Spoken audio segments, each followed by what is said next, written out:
আসসালামু আলাইকুম ভিউয়ার্স, খুশিদ আলম রিপন বলছিলাম পিনাকেল কনসালটেন্সি গ্রুপ থেকে। আজকে আমরা কথা বলবো স্টাডি ইন ক্যানাডা নিয়ে। নর্মালি আমরা পিনাকেল মাল্টিপল কান্ট্রির ভিসা প্রসেস করে থাকি। আমরা অনেকগুলো অলমোস্ট 14টা কান্ট্রির ভিসা প্রসেস করি, বাট স্টিল আমি বিলিভ করি যদি আমরা আমাদের 14টা কান্ট্রির মধ্যে যদি টপ 3 কান্ট্রি বা টপ 5 কান্ট্রিজ বলা হয়, Canada is one of them. So definitely আমরা ক্যানাডাতে অনেক স্টুডেন্ট পাঠিয়েছি এবং ক্যানাডার জন্য আমাদের অনেকগুলো ইউনিভার্সিটি এগ্রিমেন্ট আছে। সো আমরা যে কান্ট্রিগুলো করি তার মধ্যে ক্যানাডা যেহেতু টপ কান্ট্রি, আজকে আমি সেশনে চেষ্টা করব যে ক্যানাডার টোটাল টপ টু বটম প্রসিডিউরটি আপনাদের সাথে শেয়ার করার জন্য। আমরা প্রথমে জেনে নিই যে ক্যানাডাতে কারা অ্যাপ্লাই করতে পারে।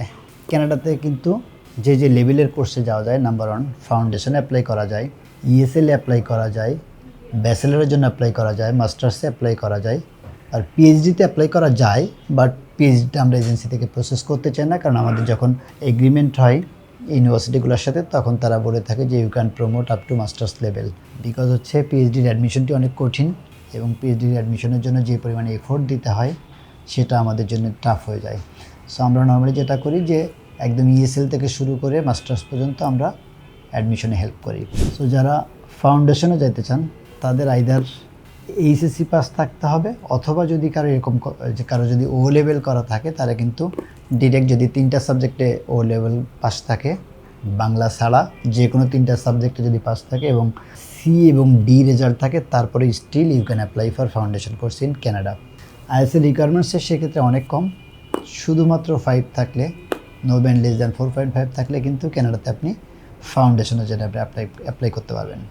যদি কেউ ডিরেক্ট ব্যাচেলার অ্যাপ্লাই করতে চান তাহলে আইএসএল রিকোয়ারমেন্টস হচ্ছে 6, নো ব্যান্ড লেস দ্যান 5.5।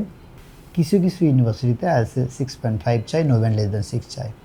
আর যারা মাস্টার্সে অ্যাপ্লাই করতে চান তাদের আইএসএল নর্মালি রিকোয়ারমেন্টস হচ্ছে 6.5, no band less than 6। But কিছু কলেজ আছে যারা পোস্ট গ্রাজুয়েট ডিপ্লোমা, যেটা ক্যানাডাতে গ্রাজুয়েট সার্টিফিকেট বলে, সেটার জন্য কিন্তু যদি 6 থাকে, নো ব্যান্ড লেস দ্যান 5.5 থাকে, তারপরেও কিন্তু আপনারা অ্যাপ্লাই করতে পারবেন। ইএসএল দিয়ে যে কারা অ্যাপ্লাই করতে পারে, ইএসএল দিয়ে যদি এরকম থাকে যে আপনার ইন্টারমিডিয়েট পাস করা আছেন, আপনার কোনো আইএস নেই, আপনি ইএসএল লিডিং টু ব্যাচেলারে অ্যাপ্লাই করতে পারবেন। অথবা মাস্টার্সে অ্যাপ্লাই করতে চান, আপনার আইএস নেই, সেক্ষেত্রে আপনি ইএসএল, অনেক কলেজে ইএপি বলে, অনেকে লার্নিংয়ে মানে ইএসএল বলে, ইংলিশের সেকেন্ড ল্যাঙ্গুয়েজ। সো এই টাইপের ল্যাঙ্গুয়েজ কোর্স, যেটা ল্যাঙ্গুয়েজ কোর্স নিয়ে কিন্তু আপনি ডিরেক্ট ব্যাচেলারে বা মাস্টার্সে অ্যাপ্লাই করতে পারেন। আর একটা ক্যাটাগরির স্টুডেন্ট আপনি অ্যাপ্লাই করতে পারেন, যেটাকে ক্যানাডাতে বলে শর্ট টার্ম ভিসা।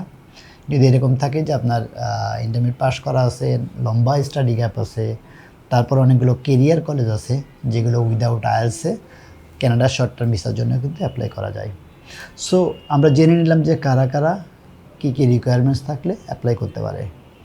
এখন আমরা জানবো যে ক্যানাডাতে উইদাউট আইএলসে অ্যাপ্লাই করলে ভিসার পসিবিলিটিস কেমন। অনেকেই আমি শুনি, অনেক স্টুডেন্ট আমার কাছে এসে বলে যে অনেক এজেন্সিতে গেলে উইদাউট আইএলস যদি বলে তাহলে বলে ক্যানাডা অ্যাপ্লাই করার দরকার নেই, ক্যানাডাতে আইএলটিএস 6.5 বা 7 বা 8 না থাকলে ভিসাই হয় না। আমি এই কথাগুলোর সাথে একমত না। কেন একমত না সেটা আমি লজিক্যালি এক্সপ্লেন করছি। আমরা 2004 থেকে বিশ্বের বিভিন্ন দেশে স্টুডেন্ট ভিসায় পাঠাচ্ছি। ক্যানাডাতে আমরা অলমোস্ট, আমি মনে করি 600 to 700 প্লাস স্টুডেন্ট পাঠিয়েছি। আমার পাঠানো অনেক স্টুডেন্ট আছে, শুধু টরন্টোতে আছে 150-এর উপরে যারা সিটিজেন, যারা আমার পাঠানো, এবং 200-300-র উপরে, আমার মনে হয় নাম্বারটি আরও বেশি হবে, এর বেশি স্টুডেন্ট পাঠিয়েছি আমরা আইএলটিএস ছাড়া। কোথাও কিন্তু বলা নেই যে আইএলটিএস না থাকলে ক্যানাডায় যাওয়া যাবে না। আমরা যেমন যখন আমি 5, 6, 7-এ ইউকের ভিসা করতাম, তখন কিন্তু আমরা যেটা করতাম যে উইদাউট আইএলটিএস আগে অ্যাপ্লাই করতাম, করার পরে ন্যাচারালি 20টা অ্যাপ্লাই করলে 19টা রিফিউজ হইতো ইউকে অ্যাম্বাসি থেকে। তখন আমরা সেগুলো কী করতাম, অ্যাপিল করতাম।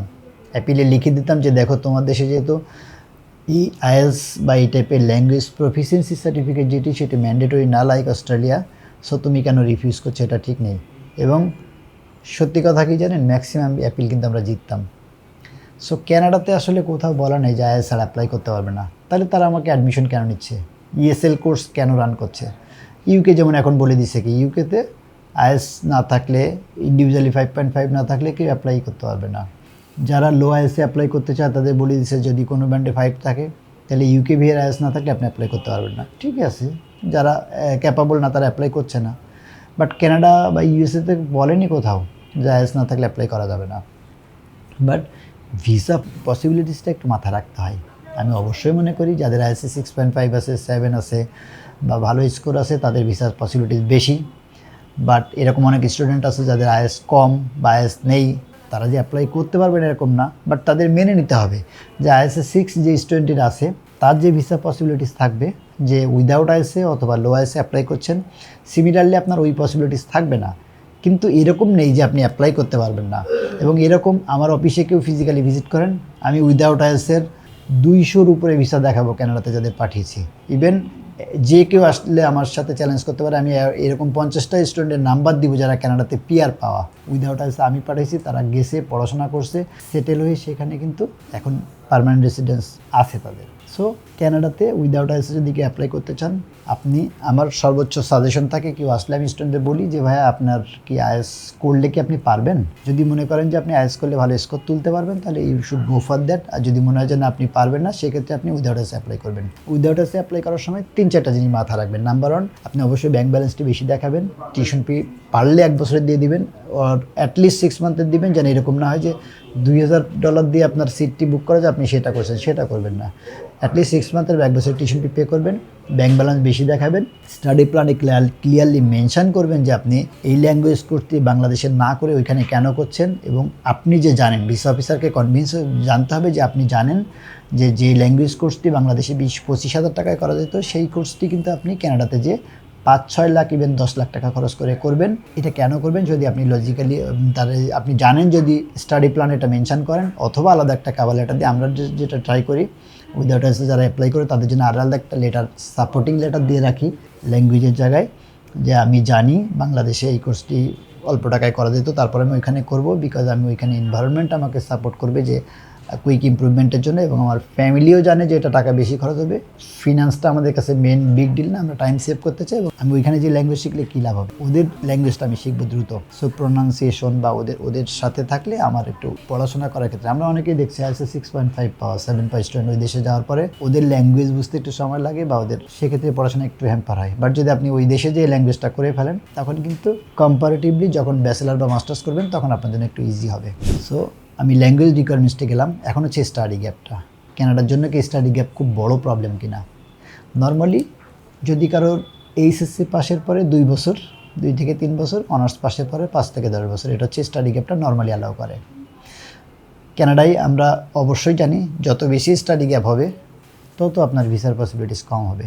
বাট যদি এরকম হয় যে আপনি ইন্টারমিডিয়েট পাস করার পরে 3 বছর বা 4 বছর আপনি গ্যাপ আছে, গ্যাপ বলতে কি কমপ্লিট কোনো ডকুমেন্ট নেই, বাট আপনি এই 3-4 বছর পড়াশোনা করছেন, যদি এরকম আপনি 3rd ইয়ার আছেন, যদি আপনার স্টাডি প্ল্যানে কনভিন্স করতে পারেন যে 3rd ইয়ার পর্যন্ত পড়ার পরে কেন আপনার মনে হলো যে আপনি এটা বাদ দিয়ে নতুন কোর্সে যাবেন, অথবা কেউ প্রাইভেট ইউনিভার্সিটিতে পড়ে আসেন, ইউনিভার্সিটির সাথে আপনার অ্যাডমিশনের সময় প্রাইমারি একটু আলাপ হয়েছে যে তারা আপনার ক্রেডিট অ্যাকসেপ্ট করতে পারে, অথবা এমন হইতে পারে যে আপনি কোনো অ্যাক্সিডেন্ট করেছেন, বা আপনার বাবা অসুস্থ ছিল, মা অসুস্থ ছিল, বা অনেকে এরকমও বলতে পারেন যে হয়তো ফার্স্ট ইয়ারে থাকতে, আপনি যদি স্টাডি প্ল্যানে মেনশন করেন যে ফার্স্ট ইয়ার থাকতে আপনি ট্রাই করেছেন বাইরে যাওয়ার জন্য, তখন আপনার প্যারেন্টস আপনাকে অ্যালাউ করেনি, বাট এখন 3rd ইয়ারে এসে আপনাকে অ্যালাউ করছে যে আপনার বাইরে যাওয়ার জন্য। ইভেন আপনি দেখছেন যেটা পড়াশোনা করছেন, সেটা পড়াশোনা করার পরে আপনি মনে করছেন যে আপনার ফিউচারটা খুব বেশি ব্রাইট হবে না, সেক্ষেত্রেও কিন্তু এগুলো যদি স্টাডি প্ল্যান মেনশন করতে পারেন, স্টাডি গ্যাপ খুব বেশি প্রবলেম হয় না। বাট আপনাকে অবশ্যই মোর দ্যান 6 মান্থ কোনো গ্যাপ থাকলে অবশ্যই ইউ হ্যাভ টু এক্সপ্লেন, অথবা ডকুমেন্ট আপনাকে সাবমিট করতে হবে। যেহেতু কানাডাতে কোনো ফিজিক্যাল ইন্টারভিউ নেই, ফেস টু ফেস ইন্টারভিউ নেই, আপনি কনভিন্স করার সুযোগ পাচ্ছেন না। সো ডকুমেন্টের উপর বেস করে যেহেতু ভিসা ডিসিশন হয়, সো আপনাকে এই মোর দ্যান 6 মান্থের কোনো গ্যাপ থাকলে সেটি সুন্দর করে আপনাকে ক্লিয়ার করতে হবে। আসলে সেশনটি বড় হয়ে যাচ্ছে, বাট তারপরেও এমন কিছু ইস্যু থাকে যেগুলো বললে বা জানলে আপনার ডিসিশন মেকিংয়ে সহজ হয়। যেমন একটা জিনিস আপনার না জানলেই নয় যে স্পন্সর কে করবে। অ্যাকর্ডিং টু রুলস কানাডাতে ABCD যে কেউ স্পন্সর করতে পারে, নট নেসেসারি যে আপনার বাবা মা হইতে হবে, নিজের নামে থাকতে হবে, ভাই বোন হইতে হবে, চাচা মামা হইতে হবে, যে কেউ, ইভেন আদার রিলিজিয়ানেরও কিন্তু যে কেউ স্পন্সর হইতে পারে। এটা তো গেল রুলসের কথা। প্র্যাকটিক্যাল ইনফরমেশনটা কি? প্র্যাকটিক্যাল হচ্ছে যে কোনো দেশের ভিসা অফিসারদের যখন ওই দেশের স্টুডেন্টের উপর বা ওই দেশের মানুষের উপর ডিসিশন দিতে বলা হয়, তার আগে তাদেরকে ট্রেন আপ করা হয় যে ওই দেশের সোশ্যাল সিনারিওটা বা ওই দেশের মানুষের সম্পর্কে একটা আইডিয়া দেওয়া হয়। যেমন সবাই জানে যে বাংলাদেশিদের মামা, চাচা, খালু কারোর জন্য 1 কোটি 2 কোটি টাকা খরচ করে পড়াশোনা করায় না। আমাদের প্র্যাকটিক্যাল এক্সপিরিয়েন্স, আমি একটা এক্সপিরিয়েন্স শেয়ার করি।